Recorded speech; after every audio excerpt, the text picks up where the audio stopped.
Welcome back again sa ating YouTube channel mga Kadaberkads, and for today's video, ang pag-uusapan natin ay tungkol sa mga importanteng ganap sa loob at sa labas ng Eat Bulaga and syempre patungkol kay Raisa May at kay Bimbi. So first topic pag-usapan natin mga Kadaberkads, itong panibagong video po na inilabas ng handler po ni Bimbi na si Jack Salvador.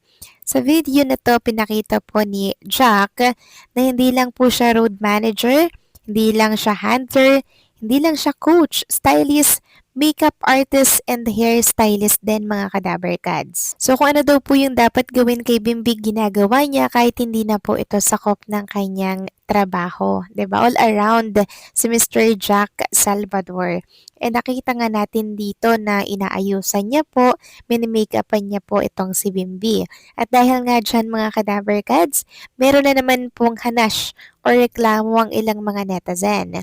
Bakit daw po masyadong nilalagyan ng pulbos or make-up si Bimbi, gayong pogi na naman daw ito. So ginawa daw babae ni Jack Salvador itong si Bimbi. So yan po yung isa sa dahilan mga Kadaberkads kung bakit hindi na po madalas nagbibigay po ng paayuda si Jack Salvador.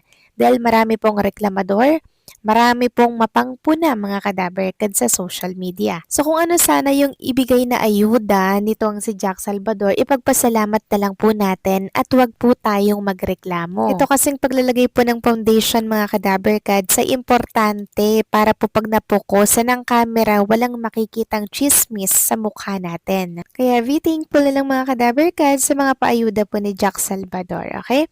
Samantalang next topic naman, pag-usapan naman natin itong isang moment or isang ganap kay Raisa May Dizon during GB5 na kung saan ito yung lutang moment niya po. Hindi niya po alam na siya na po pala yung magsasalita. Kung hindi pa po kasi siya tawagin ni Boss Joey De Leon, hindi niya po malalaman na siya na po pala mga Kadaberkads. Kaya tawang-tawat gulat na gulat si Raisa May Dizon dito. So malayo pong iniisip ni Raisa May mga Kadaberkads, lalo na ngayon na hindi po okay si Ma'am Chris Aquino na talaga namang napalapit na po at na mapamahal na po sa kanya. Kaya maging siya mga Kadaberkads ay malalim po ang iniisip dahil nag-aalala din syempre si Raisa sa nararamdaman at sitwasyon ngayon ni Bimbi. Samantalang next topic naman, pag-usapan naman natin itong nabasa ko pong post sa isang community na talaga namang kinabulabog na naman ng mga Daberkads natin. Ano bang post yan? Sabi nga dito ng isang account, kaya pala madalas na absent si Bimbi Aquino, ang ating Mr. Dreamboy sa Eat Bulaga, dahil siya pala ay nag-schooling na. Wow na wow. Ngayon, nagulo po ang marami. Ano ba talaga yung totoo? Sabi nga ng isang netizen, ano ba talagang totoo? Nagbantay sa mother niya na may sakit. So, hindi pa po nag-aaral or nag-schooling si Bimbi mga Kadaberkads. Ano ba mga balita yan? Ayon nga dito sa nabasa natin, naguguluhan ng mga fans kung ano ba talaga ang totoong nangyayari kay Bimbi. Kung nag-aalaga daw ba ng ina na may sakit o nagsimula na sa schooling nito via online. May lumabas kasi na post na kaya wala daw si Bimbi sa EV dahil nag-aaral na daw ito. Wala pa pong kumpirmasyong nag-aaral na siya ngayon, kundi ang eksaktong sagot ngayon ay nagbabantay siya ng ina niya na may sakit. Sa September pa ang pasukan talaga para sa mga kolehiyo. Kung ano-ano na lang ang mga lumalabas na balita ngayon, kaya naguguluhan din mga tao sa sinasabi lang ng mga taong malalapit sa kanya tayo maniniwala. Dahil sila talaga ang totoong may alam. Kung sa mga post lang at haka-haka, wag tayo magbase dyan. Kasi mga content creators sila for engagement. Sa totoo lang tayo maniwala at wag sa mga haka-haka. Week ngayon si Mami Chris Aquino at doon baka nakatutok si Bimbi. Kaya nag-request muna ng leave si Bimbi sa EV. Matatagalan pa siyang makabalik. Depende sa situation ni Mami Chris. Si Bimbi naman lagi ang tumatawag kay Raisa. Minsan pa nga late night na natutulog si Raisa kaka-video call ni Bimbi habang nakabantay at nakamonitor sa mami niya. Sana masaya na lahat sa simpleng ayuda na nalaman natin. Wow naman mga ka-Dabarkads. So kahit hindi po pala natin nakikita si Raiza at si Bimbi, talagang gumagawa po ng paraan. Si Bimbi para po makausap, makamusta at malambing si Raiza May Dizon through video call mga ka-Dabarkads. Kaya sana sa simpleng ayuda na yon, maging masaya na po ang lahat. Kasi ramdam ko po nangungulila po kayo kay Bimbi and syempre kay Raisa May. Lalo na po ngayong araw ng Webes, hindi pa tayo sure kung present pa si Bimbi kasi 'di ba ang Webes po ay rest day niya. Pero mali naman natin, 'di ba mga Kadaberkads, bigla na lang tayong gulatin. Sana po mga Kadaberkads sa ipag-pray natin si Miss Chris Aquino yung kanyang kagalingan.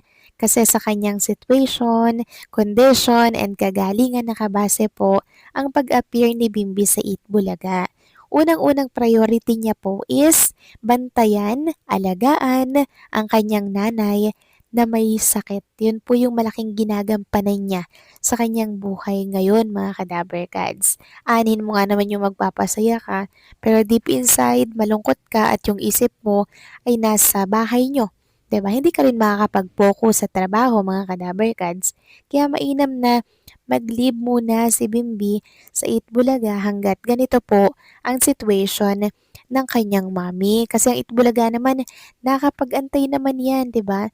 Pero ang kanyang mami mga kadaberkads, kinakailangan po yan ng matinding oras and syempre matinding atensyon para po mapokosan ang kanyang kalagayan at kalusugan. So ipag-pray natin na hindi po mag-worse dahil pag nag-worse yan, dadalhin po yan sa Amerika. Doon muna sila mga kadaberkads. At for sure, kasama po si Bimbi. Kaya sana, wag pong mangyari yan. Kaya sana po mga kadaberkads, isama natin siya sa mga prayers natin lagi-lagi. Araw-araw po na sana mag-improve na ang kalagayan ngayon ni Miss Chris Aquino. Samantalang next topic naman, pag-usapan naman natin ang tungkol dito sa naging pahayag ng advisor po ng Team Maybe International, walang iba kundi po si Venny Andaya. Sabi niya ang Mr. Dreamboy ni anak Raisa May Dizon, si Bim super bait at napakaganda ng pagpapalaki sa kanya ni Miss Chris Aquino. Pareho sila ni Raisa mapagmahal sa nanay, swerte ng mga magulang nila. May anak silang ganito kabait at marespeto. Huwaran sila ng ating mga kabataan ngayon. Thank you, Dabbercads. Nakakatuwa nun makabasa po ng mga ganitong statement para po kay Bimbi and kay Raisa. Tunay nga pong pinalaki silang maayos, magalang, mabait ng kani-kanilang mga magulang, 'di ba? Kaya naman na very compatible talaga sila sa isa't isa. Maunawain, mabait, 'di ba? Marespeto, magkakasundo talaga sila mga kadaberkads. Kaya hanggang doon na lamang ang ating kagustuhan na sana sa huli sila pa rin mga kadaberkads kahit magkalayo sila at mag-aral sila, sana sa huli sila pa rin ang pagtagpuin ng tadhana. Agree pa kayo doon mga kadaberkads? Please comment down below kung agree kayo at huwag kalimutang mag-like sa video na to.